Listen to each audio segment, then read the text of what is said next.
ზოგადად მამობა რას გვასწავლის კაცებს?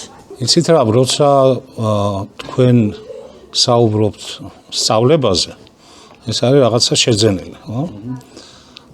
არის რაღაც, რაც მოყვება შინაგანად, ეს რა თქმა უნდა სიყვარული, ეს რა თქმა უნდა ეს ზრუნვა, ამას მე მგონი ვერ ისწავლი რა, ეს გაქვს. ან გაქვს, ან არა გაქვს. ნუ წესით მე იმედი მაქვს, რომ 99 და 9% აქვს. ამის დიდი იმედი მაქვს. გარკვე მე მგონი პასუხისგებლობა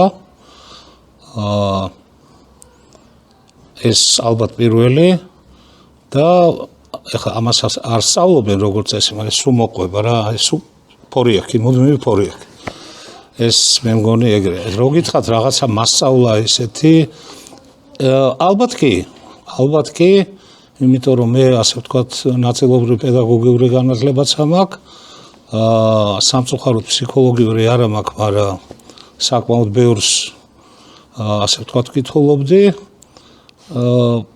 კარგი მამა უდავოდ უნდა იყოს კაი ფსიქოლოგი, ეს ძალიან მნიშვნელოვანია, უნდა იყოს კაი პედაგოგი და უნდა ზუსტად ზომავდეს აი იმ ზღვარს, რომელიც გადის თავისუფლებას და ვალდებულებას შორის.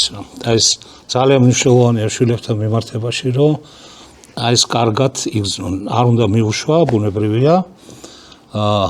რაღაც გარკვეული ჩარჩოები უნდა არსებობდეს, მაგრამ ეს ზღვარი არის ძალიან ფაქიზი, მინდა გითხრათ და აი ამ ზღვარის ასე ვთქვათ შენარჩუნება მე მგონი ძალიან მნიშვნელოვანია.